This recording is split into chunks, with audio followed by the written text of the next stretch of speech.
Today, I want to explore whether something as tedious as paper-based data entry can be somewhat or fully automated with ChatGPT. I did my usual research before making a YouTube video, and while there's a lot of information out there about image interpretation, data analysis, and outputting datasets, I didn't find much about all three collectively. What I did find was a bit overwhelming, basically a bunch of opinions, isolated experiences, and so on. Let's answer the question above, see what happens, and let's see what ChatGPT can do.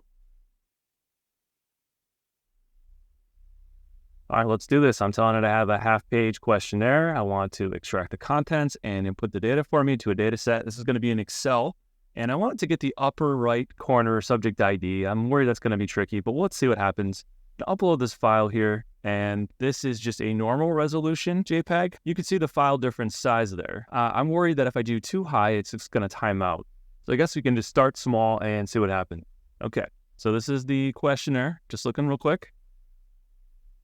It's analyzing, got an error, and we're going to have lots of these errors. So it's taking too long, even though that was the lower resolution image. Let's try it again. We're going to give it the higher resolution image, and let's see if that helps. Hopefully this is going to help me find out if the issue is resolution or just lack of clarity interpreting the text. Okay, by this point, I've actually had 5 errors. I've edited a lot of this out because I don't want to make you wait. I'm kind of getting the same few things here. It'll give me an error analyzing, and it'll just time out, and really frustrating, actually. So that was a total bust. That didn't work. All right, now that I lost 30 minutes that I'll never get back, let's try something different. I think maybe if I take the subject ID directions out of there, maybe it'll be less confused and just more straightforward for ChatGPT. So I want to see if this would help. And I'm going to upload this here, just going to show you. I'm going to go with the normal resolution this time. I just feel like it gets processed a little easier. I don't know. Neither of them worked last time, so who knows. But let's give it a try and see. And yep, error. Got a couple more errors after that. Timed out, etc. It's just not working. I guess we'll just have to try something different yet again. At this point, I thought maybe if I just give it very detailed directions, you can see right there, I told it question 1 is a checkbox, question 2 is a scale, question 3 is a 3-part question with an X, and question 4 is just open text. I thought maybe if I spoon-fed it, maybe it would get it. And as you can tell by my tone, no, that didn't work. Kind of the same thing. It timed out, it failed, it took too long, etc. At this point, I was about ready to quit. But I figured I should try to remove the subject ID in the upper right corner and also upload a high resolution version of this and just see if it helps. I'll take anything at this point.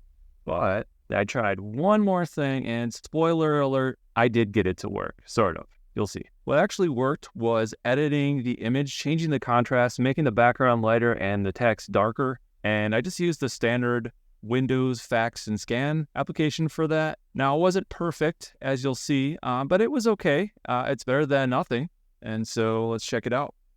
I was at that point again where I was getting 2 or 3 errors or timeouts, and I was just about to just quit. And then all of a sudden, I saw this. I saw mobility, general health. It started interpreting all this data, and I started to get excited. I thought, wow, maybe it's going to, even though it just showed an error. That's very strange. And so apparently it's manually interpreting this instead of writing code to extract the text. And so let's see how it does. And so you can see here, side by side. Overall, it did pretty good. It got mobility. It got general health. Where it struggled, though, was question 3.